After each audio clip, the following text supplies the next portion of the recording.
Happy Thursday. My day was spent working on the Carbon Black 2000, the low mileage car. And I'm happy to say that it has an interior, completely reassembled interior, and it looks great. So this is a recovered headliner from my local sublet. And they use genuine Alcantara, so it is rather costly, but the results speak for themselves. That's exactly what this should look like. If I were to just sit in here now, I don't think I would be able to tell that this has been redone. The material is a 1-for-1, 100% perfect match. The only imperfections, I'm seriously nitpicking here, that's a real tough pocket to get the material to fold in, so there's a little bit of a wrinkle in there. I think the driver's side is a little bit better. And then he noted that these are super deep pockets too to stretch the material into. This is perfect. There's no bubble or lip or anything in there. Here I can kind of push and just feel that there's a little bit of air behind that, but I don't know how BMW did it when they were new to make them fit. The material's not that stretchy and it's got to stretch all the way into that pocket. This one's perfect and that one's perfect, so it's really just the one. So these things slide as you move the seats, the front seats forward and backwards. It assumes that a taller passenger, correctly assumes that a taller passenger sits further back. So as you do that, there's a cable and all this linkage and it slides the seat belt up all the way to here to accommodate for the taller person. And that was broken on this car. So I took, I already had the low, upper and lower B-pillar trims off, and I replaced that whole bracket in here, had to pull the seat, pull the carpeting up, and then it runs underneath the carpeting, underneath the passenger seat into a little black coil thing that's pushed into a protrusion on the chassis. Very, very German, but I had one of those used, so that went in today. And now that is done. The seats are torqued, headliner, or the headrests are back in. Parcel shelf looks phenomenal. All the material back here is new as well. Speaker covers and those little child safety covers, all that just disintegrated. The electrical connection on the driver's side here was broken off and the wiring was damaged, so I found a pigtail, spliced that in, and now we've got functioning interior lights for the first time in this customer's ownership of the car, which is sweet. And the least fun part of today was the sunroof. So it's supposed to sit 1 millimeter higher or flush in the back, and we're more or less flush, and then 1 millimeter lower or flush in the front, and it is just a little bit lower. And it works perfectly smoothly. It even closes. You don't have to push up on the glass or pull down on the little sun deflector or wind deflector that's in there. And I learned something today. So we did Kennan's sunroof cassette, had his headliner out right before he moved here. And ever since we did that, you open the slider and it wouldn't stop here. It would just keep going all the way back, and you could push it until you couldn't even see it anymore. And then you had to reach up there, and I'm going to clean all this. I know this looks really bad. This car is filthy. It's going to get a detail. Anyways, it would disappear. And this was doing the same thing. So I was really pissed off, taking the glass in and out, could not figure out why that wouldn't stop. So I kind of gave up on it for now and put the rest of it back together. And as I put the rubber gaiters, these bellows back in, that is what actually justifies the sliding track for the slider to the glass. So once those are in, there's now a nice hard stop there that leaves the handle perfectly visible. So that is the solution. If anyone else has that problem, what happens is, and what happened on Kennan's car, we broke the gaiters removing them since we didn't know how to do it. And then he just never put them back in. He's since purchased a set, but still hasn't put them in the car because we figured it needed to come apart to fix this. But no, those need to go in. Another annoying thing about a recovered headliner, he does poke the holes for hardware such as the visor clip and the visor mount itself.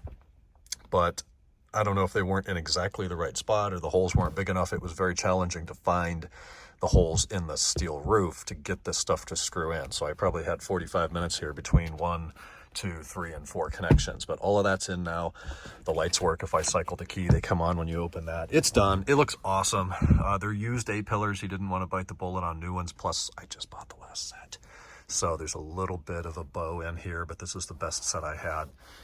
And for the price, you're not going to do better. So that means now we are ready for another brake bleed. I'm not happy with the way the brakes feel. Headlights need to be aimed against that wall. That's what the blue tape is for. Thorough detail in and out. I've had this seal on order from Germany now for months. There's still no update, so I think I'm going to have to pull that off the work order. Someone trimmed it there just so it wasn't flapping in the breeze. I don't have any used ones left. I was hoping they'd make another batch of that. They've been due for about a year, but no updates. I'm also going to have the tires rebalanced. They haven't been balanced in at least 6 years, and we've got a little bit of a shimmy around 65. So That'll happen next week. Mike today worked on this 2005 40 timing chain guide car, and it's pretty much done and ready to start. We are waiting for an oil filter housing cap. There's 3 of the 6 tabs are broken off in there, so the filter doesn't stay in. So I ordered one of those. It was due today, now it's due tomorrow. So once we get that, and there's a little plastic bracket that holds the coolant hose that goes in the bottom of the expansion tank. You can just see there, that little square hole, the clip goes in there and then holds that hose nice and tight. That was missing or broken, I don't remember which. So we're waiting on that, which comes in tomorrow.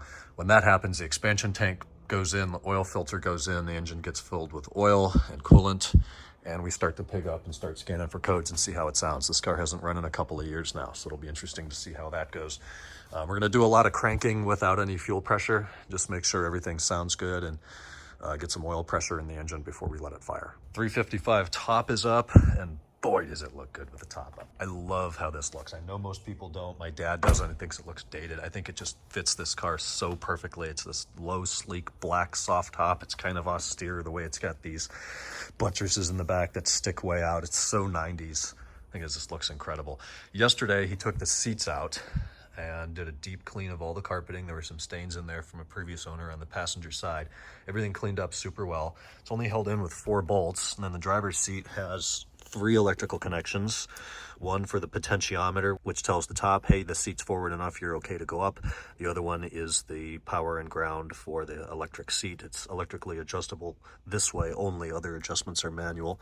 Then the driver's seat has a 3rd wire, which is just a contact switch for the safety, the seat belt. So it'll probably complain about you not having the seat belt on the dash. Passenger side is the same as the driver, minus the safety belt thing. They don't have any occupancy sensor. It was the 90s, it was Italy, nobody cared. So while the seats are out, they're gonna get some light repairs, light touch-ups. We have a leather specialist coming in, I think Monday or Tuesday. Top hadn't gone up in a couple of years, and that's because there's this extra wire here, which looks like some sort of a jumper or sensor. I don't know what it is. One, it's got 2 wires into it. It just plugs in, it's got a loop wire. And on the passenger side, that was completely unplugged and detached. So I don't know how that happened, but that's why the top wouldn't go up before. We put the seats in, hooked everything up, and now the top works fine. Underbody panels are still a little shiny for my taste. Still a little greasy even. Probably some simple green if he wants to do that. There's minor damage to these. They're no longer available new, and if they were, they're like thousands of dollars. On a car this low, unfortunately, it scrapes and meets some bumps in the road and stuff like that.